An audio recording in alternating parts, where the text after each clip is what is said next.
Ya baik, assalamualaikum warahmatullahi wabarakatuh.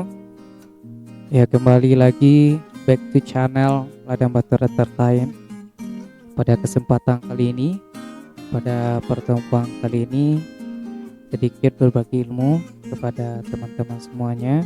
Mungkin ini bermanfaat untuk kita, yang mana ini juga berguna juga bagi teman-teman yang akan menghadapi tes CPNS SKB tahun 2019, karena tes ini mungkin akan habis pada bulan Oktober nanti.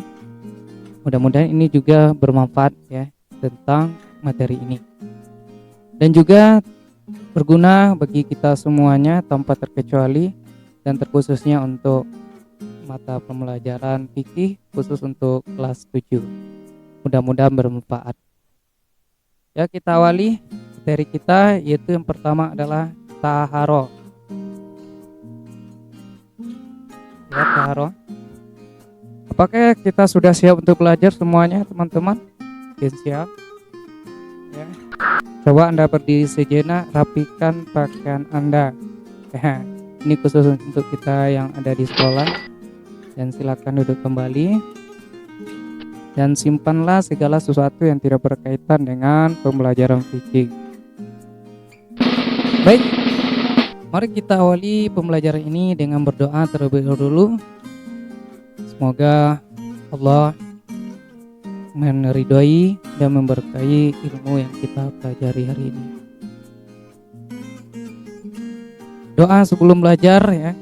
Allahumma akhrijna min zulumatil waham wa akrimna binuril fahm waftah alaina bimaqrifatil aym wa hassin akhlaqana bis sabri wal him wa barik lana fi hayatina bisillatir rahim wa nawwir qulubana wa mustaqbalana bil ahkami wal hikam innaka anta rabbuna ya zal jalali wal ikram. Ya Allah, keluarkanlah kami dari kegelapan dan keraguan, muliakanlah kami dengan cahaya pemahaman, bukakanlah bagi kami ilmu pengetahuan, baguskanlah akhlak kami dengan sifat sabar dan lemah lembut, berkatilah kehidupan kami dengan silaturahmi, terangilah hati kami dan masa depan kami dengan hukum dan hikmah. Sesungguhnya Engkau adalah Tuhan kami yang maha agung dan maha mulia. Maha benar Allah dengan segala firman-Nya. Ya baik, kita masuk materi awal, yaitu tentang taharoh. Jadi taharoh ini menurut bahasa itu adalah suci atau bersih. Itu menurut kata singkat atau istilahnya etimologi, dan secara panjangnya ini pengertian menurut istilah atau terminologi adalah suatu perbuatan yang dilakukan seseorang dengan tujuan membersihkan diri, pakaian, tempat dari hadas dan najis. Jadi intinya setiap perbuatan yang kita lakukan itu yang pertama adalah fisik kita. Ya, fisik itu kita bersihkan, baik itu dari ujung kaki sampai ujung rambut. Kemudian pakaian kita harus bersih dari hadas dan najis, dan juga tempat yang berada di sekitar. Itu pengertian taharoh ya. Lanjut. Taharoh itu ya ada dua macam. Ada dari jasmani, itu nama fisik anggota badan kita. Yang kedua adalah rohani, itu adalah jiwa kita. Ya. Jadi kalau dari segi jasmani ini itu kita harus bersih dari kotoran. Kotoran misalnya kotoran binatang atau kotoran manusia atau kotoran lainnya. Kemudian ada najis. Ya, najis ini ada 3. Ada najis besar, itu najis mughaladzah. Kemudian najis sedang, najis mutawasithah.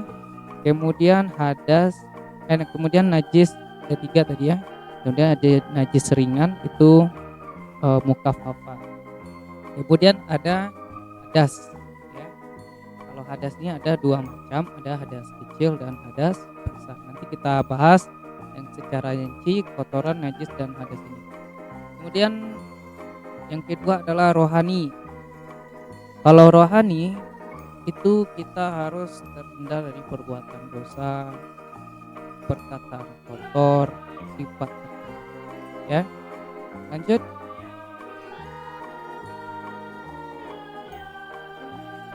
Ya. Jadi ada hukum taharah ya. Jadi kita harus pelajari taharah itu wajib hukumnya. Jadi berdasarkan firman Allah Subhanahu wa taala, Bismillahirrahmanirrahim. Innallaha yuhibbul mutawwabina wa yuhibbul mutatahhirina. Yang artinya sesungguhnya Allah menyukai orang-orang yang bertaubat dan yang menyucikan dirinya. Ini sesuai dalam surat Baqarah ayat 222. Dan juga terdapat dalam surah Mudaththir ayat 4-5. Bismillahirrahmanirrahim. Wa thiyabaka fatahhir warrujza fahjur. Artinya, dan pakaianmu bersihkanlah, dan perbuatanmu dosa tinggalkanlah. Gitu. Nah, kita masuk dari bagian-bagian taharah. Yang pertama adalah najis. Kalau najis ini pengertiannya adalah menurut bahasa suatu yang dianggap kotor atau tidak bersih. Jadi menurut istilahnya secara panjang terminologi, segala sesuatu yang dianggap kotor oleh syarak, sedangkan kotoran adalah sesuatu yang kotor. Tetapi tidak semua yang kotor adalah najis. Seperti baju yang kotor karena keringat. Itu contohnya. Selanjutnya ada macam-macam najis. Yang pertama adalah najis ringan, atau dalam bahasa Arabnya mukaffafah atau najis ringan ya. Contoh, kencing bayi yang belum makan selain ASI. Ya, bagaimana cara membersihkannya? Caranya adalah percikkan air pada yang terkena najis. Jadi kita percikkan saja kepada baju atau sesuatu yang terkena najis ringan ya. Selanjutnya adalah najis sedang atau mutawasitah. Contohnya ada darah, nanah, bangkai, segala sesuatu yang keluar dari kubur dan bubur. Maksudnya ya bagian kemaluan kita ya, yang di depan maupun yang di belakang. Bagaimana cara membersihkannya? Ya cukup kita alirkan air pada yang terkena najis ya. Itu caranya. Kemudian ada najis berat, itu mughallaza. Contohnya adalah jilatan anjing dan babi. Jadi semua yang berkaitan dengan anjing dan babi itu adalah najis. Baik itu bulunya, bangkainya, darahnya, semuanya yang berkaitan dengan anjing dan babi itu kalau terkena maka itu najis besar atau najis berat. Bagaimana cara membersihkannya? Ya cukup cuci dengan air sebanyak 7 kali dan 1 kali dengan tanah. Jadi cuci dengan air atau tanah ya. Tanah ini tanah yang suci ya. Tanah yang suci.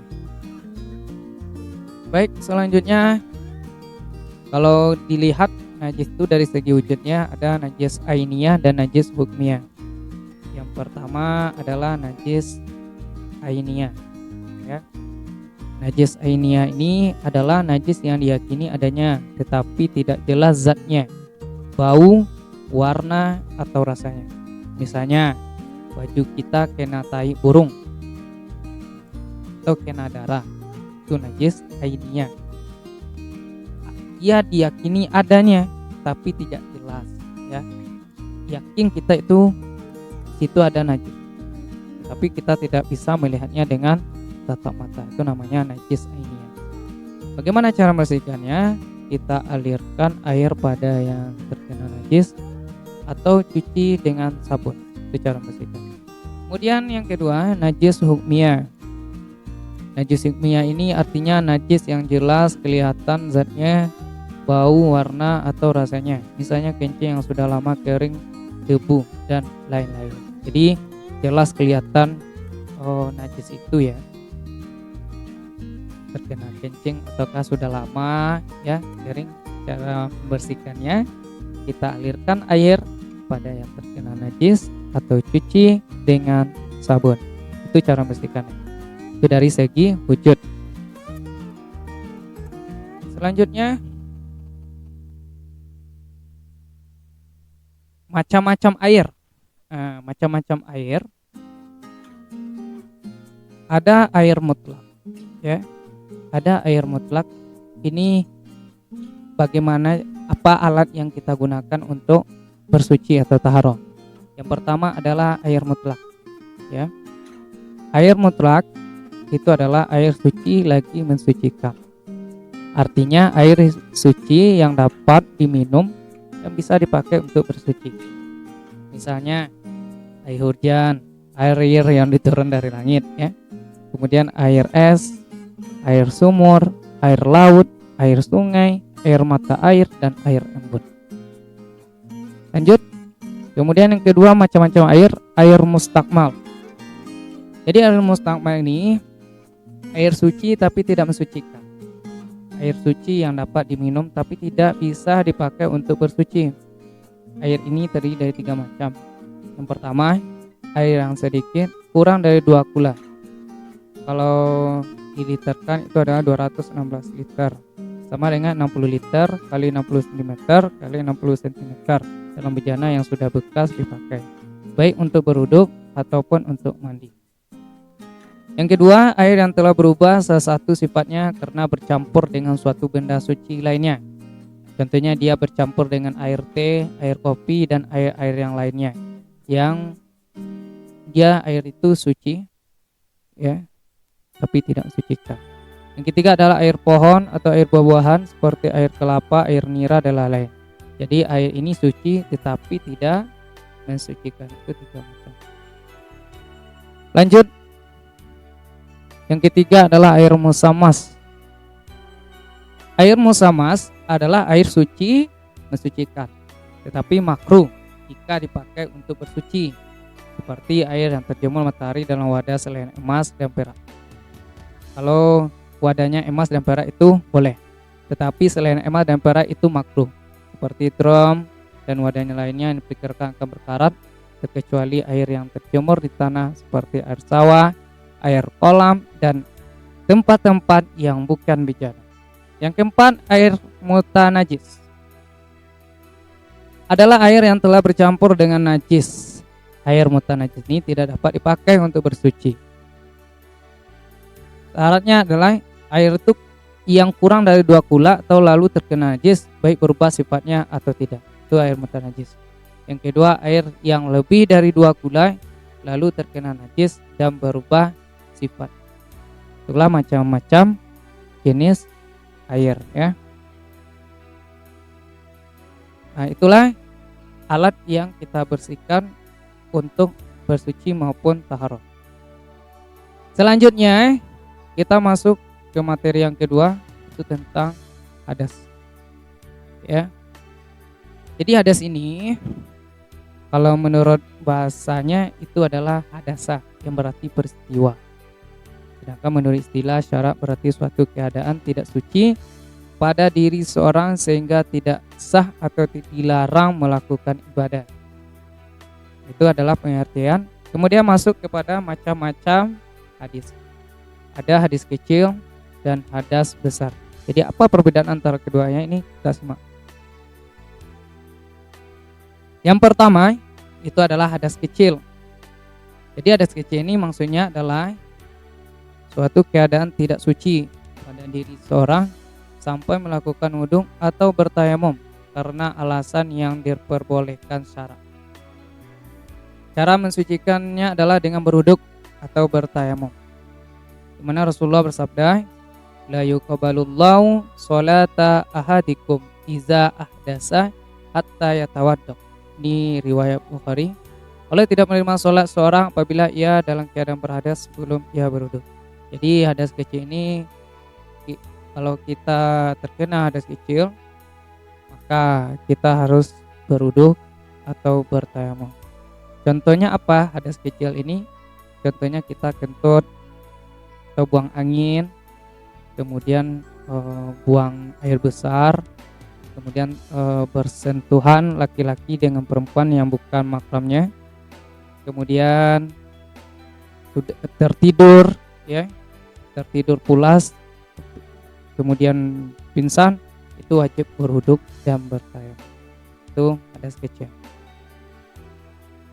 Lanjut, ciri-cirinya. Nah, ini ciri dari hadas kecil: keluarnya suatu dari kubul dan dubur yang telah saya sampaikan tadi, seperti kentut, kencing, tahi, dan mazi dan madi. Hilangnya akal, misalnya kena mabuk, gila, atau tidur, ya. Ketiga, bersentuhan kulit laki-laki dan kulit perempuan yang bukan mahram. Yang keempat, menyentuh kemaluan dengan telapak tangan atau jari yang tidak memakai tutup. Itulah ciri hadas kecil. Next. Kemudian istinja, ini cara membersihkan atau bersuci itu dengan istinja. Jadi istinja ini menurut bahasa adalah terlepas atau selamat, sedangkan menurut istilah adalah bersuci atau membersihkan kotoran yang keluar dari kubul, ya. Kubul tahu kan? Ini adalah kemaluan kita, atau dubur ini melalui lubang buang air besar, baik sesudah buang air besar atau kecil. Hukum istinja ini adalah wajib karena untuk menjaga kebersihan kita. Jadi apa saja alat untuk beristinja? Kita lihat. Yang pertama adalah air yang suci lagi mensucikan, ya. Yang kedua, daun kayu yang lembut itu tidak membahayakan, itu boleh untuk beristinja. Kertas yang lembut atau tisu boleh. Batu yang bersih. Kemudian sesara istinja adalah: satu, batu atau benda itu keras dan harus suci, itu syarat. Batu atau benda itu tidak bernilai, sekurang-kurangnya 3 kali, najis yang dibersihkan belum kering. Tuh. Selanjutnya kita masuk, ya, kepada adab buang air. Kita lihat dulu udah berapa menit nih. Ya, 17 menit ya. Sedikit lagi teman-teman semuanya, itu ada buang air. Jadi ada buat air ini ada yang harus kita perhatikan berkaitan dengan tempat buang air. Yang pertama, jangan buang hajat di dalam jalan, ya, yang dilalui orang atau tempat berteduh. Sorry, tepi jalan kita buang hajat, buang air besar, itu tidak boleh, ya. Atau buang air kecil. Kemudian jangan buang hajat di lubang baik yang ada di tanah ataupun di dinding. Tidak boleh, ya. Karena kalau buang air besar maupun kecil di lubang itu akan mengganggu binatang-binatang kecil yang ada di lubang. Sedangkan yang ada di dinding itu akan merusak dinding kita sehingga nanti roboh rumah kita nanti. Jadi harus hati-hati, ya. Kemudian pada air tergenang yang jumlahnya sedikit itu tidak boleh, kita harus berhati-hati. Kemudian jangan buang hajat di tempat terbuka atau tempat-tempat umum lainnya yang bisa dilihat orang atau yang bisa nampak oleh orang lain. Selanjutnya berkaitan dengan adab buang air. Jadi apa saja yang harus kita lakukan dalam beradab buang air ini? Yang pertama, kita mendahulukan ke kiri ketika masuk WC dan mendahulukan ke kanan ketika keluar. Jadi yang kita lakukan adalah kalau kita pas masuk itu adalah kita dahulukan kaki kiri kita. Kalau keluar baru kaki kanan. Kemudian jangan berkata-kata selama dalam WC, itu tidak boleh, ya. Kemudian membaca doa sebelum masuk dan waktu keluar dari WC. Jadi kita berdoa, doa masuk WC, yang pas keluar itu doa keluar WC. Kemudian dilarang buang hajat dengan menghadap kiblat atau membelakanginya. Nah, jadi ke samping, tidak boleh menghadap ke kiblat dan juga tidak boleh membelakanginya. Jadi samping-samping. Kemudian jangan membawa benda yang di dalamnya terdapat zikir kepada Allah. Jangan memandang ke atas atau kemaluan. Jangan berbicara, bernyanyi atau pekerjaan lain. Gunakan tangan kiri ketika membersihkan tempat keluarnya kotoran. Itulah adab buang air. Dan sedikit lagi adab, ya, doa-doa masuk WC yang harus kita perhatikan. Doanya ini, Allahumma inni a'udzubika minal khubuthi wal khaba'ith. Ya Allah, sungguhnya aku berlindung kepada Engkau dari setan laki-laki dan setan perempuan. Kemudian doa keluar WC, Alhamdulillahilladzi athaba 'anil adza wa afani. Puji-pujian bagi Allah yang telah mengeluarkan penyakit dari diriku dan telah mengembalikan kesehatanku. Itulah doa masuk WC dan keluar WC. Baik, itu sedikit bagian pertama dari taharah, yaitu berkaitan dengan pengertian taharah, macam-macam taharah dari najis dan juga dan najis dan juga hadas, kemudian macam-macam air, alat-alat membersihkannya. Mudah-mudahan kita akan sambung ke taharah bagian kedua tentang wudu dan tayamum. Semoga bermanfaat dengan apa yang saya sampaikan ini. Mudah-mudahan teman-teman semuanya mengerti dengan apa yang saya sampaikan. Semoga bermanfaat dan sama-sama kita berdoa kepada Allah Subhanahu wa taala. Semoga ilmu kita ini diridhai dan diberkahi oleh Allah Subhanahu wa taala. Amin amin ya rabbal alamin. Ya, terima kasih kepada teman-teman semuanya. Wabillahi taufiq wal hidayah. Assalamualaikum warahmatullahi wabarakatuh.